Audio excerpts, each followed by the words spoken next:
Hello, everyone. Dan here from the Next Issue Podcast. On today's video, I'll be talking about Venomverse Reborn #1. This is a new book from Marvel Comics.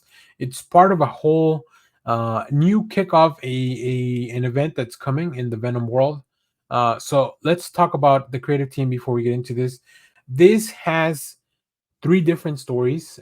We have the first part, Five Questions by Al Ewing, with art by Danilo Beirut and letters by and colors by Ceci de la Cruz. This is a story that's going to continue mainly in the Venom series. We'll talk about that in a second. We also have Kiss the Ring by Christus Gage, Greg Land on pencils, Jay Liston in inks, and Frank Dermott on colors. And then the host story by Benjamin Percy, whose work you might have been reading in X Force, Wolverine, Ghost Rider. Really cool stuff so far. With art by Brian Level and Ruth Rethman on colors. All letters done by Travis Lanham. Great cover by Tony Daniel. And then we'll also have a few other covers at the end of the video. So stay tuned for that. So there's a new kind of thing kind of being kicking off here. This book kind of tries to put a lot of those pieces into place. Now, the stories themselves, I think they are interesting. They're fun. So let's take a look here just at a quick high level overview of this book. The Darkest Web is Respun. Dive back into the darkness as the Venomverse is reborn with stories of symbiotes from all across the multiverse. First, we have Benjamin. I don't know why it says first when that's the last story in the book, but Benjamin Percy and Brian Level spin out a tale of murder of the Earth's mightiest heroes by one of their own, but who? Then Christus Gage drags the Venom from the Insomniac games, Marvel's Spider-Man 2, across the Venomverse to take on KNULL. This is the Gage Greg Land story. And then we also have Al Ewing with the framing device of this book as they set the stage as to what's going to be going on in the ongoing Venom series. So let's pull up some of the preview art here and let's talk about these a little bit. So here we have the team once again. And you know, I'm a big fan of Al Ewing. This Venom book has not been. There's a lot of concepts in this Venom book that I'm not super caught up with. I'm not caught up with the series itself. This is so different to what Donny Cates and Ryan Stegman were doing that it definitely has taken me a little bit to kind of get back invested in the series. I do like Venom as a character a lot, and I was thinking getting back to the Venomverse was going to be the way for me to kind of re-spark that. But there's a lot of high, heavy concepts, it seems.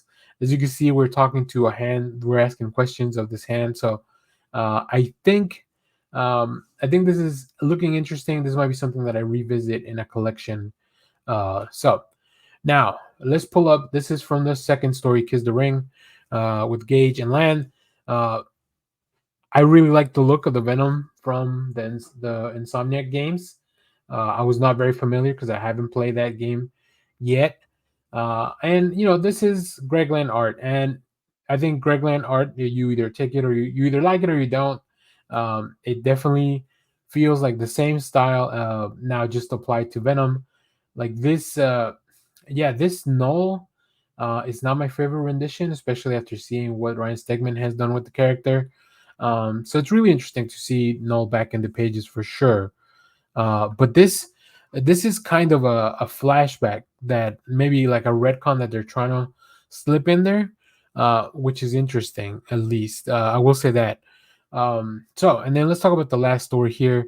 This is the Benjamin Percy story. This is a lot of fun. I don't know how closely it will tie in. There's a page that I omitted from the preview because it's pretty gnarly. But this is definitely a murder mystery. So that's really fun stuff that Benjamin Percy can take you there. And Brian Level, like I think he's been working with Percy in other books, and I really like the way that Level approaches storytelling, especially when you have to get a little bit more violent or gruesome. I think it really works. So overall, not my favorite book. I definitely wanted to make a video about it because these oversized books are big. They can be a big part of your budget for the week. So if anybody's looking to make up their mind, I would say revisit this maybe when it's in the unlimited, if you have access to the app, when it hits your library, when you can get the collection, so you can at least enjoy everything at once. But this was definitely not my favorite stuff that's coming out for Venom. I really lost track. I will say though, all the covers you'll see at the end of the video are so much fun. They're really cool.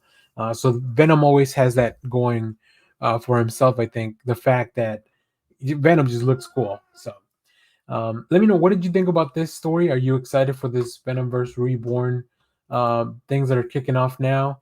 Uh, yeah, leave all that stuff in the comments. As always, thank you for watching, everyone. Remember to share, like, subscribe, hit the bell so you know when we go live. That is most Saturdays, 10 a.m. Central Standard Time. Stay tuned. We have more comic reviews, trailer reactions, TV recaps, all that fun stuff in the channel. Thanks for watching, everyone. Bye bye.